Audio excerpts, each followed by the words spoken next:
And guys, nabalik lang tayo sa Vicente Ignacia. Yan, binilang ko kami ng soft drinks. Yun na lang kulang namin. Ito lang kasi yung napamili natin. May bangos, ayan, may pansit. Ito pang pansit. Mayroon tayong basta, kompleto na to guys. Mamaya, abangan nyo na lang yung gagawin natin. Ayan, babalik na kami.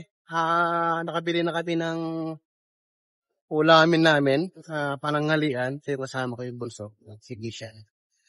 Mamaya guys, papakita ko lang disenyo kung paano preparation nung gawin nating budol pie. Ayan. Ano bang gusto mong ulam na? Hipon? Hipon? Hipon, may binili akong hipon doon. May squid? Squid, hindi. Hipon lang siya. Binili ko ng hipon kasi nagre-request siya ng hipon. Sabawan natin para sa para magandang kainan mamaya. Ay, shoutout nga pala dyan kay Kabungot. Pero kung tanggap ng mga magulang. Kabungot, subscriber ka pa ng kuya ko. Tagal na pala. Si Kabungot kasi kasama ko sa ABS dati yan. Kaya kilala ko yan. Ganito magluto ng pansit, guys. Hindi kaya matutumba to pa?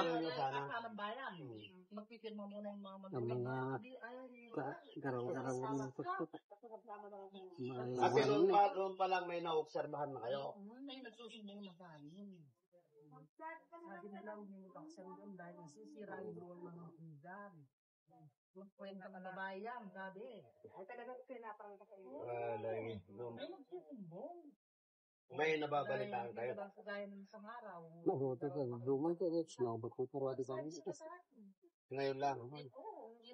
Medyo lang yung pinapa. Kilo-kilo pa. Nang paru-paro.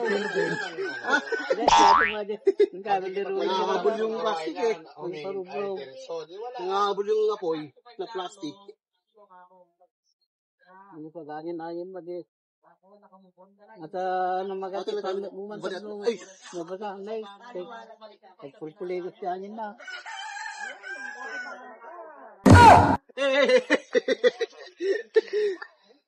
Ano, langgam mo? Langgam pala to, akala ko. Ito yung naluto natin, nadurog na. Oh no!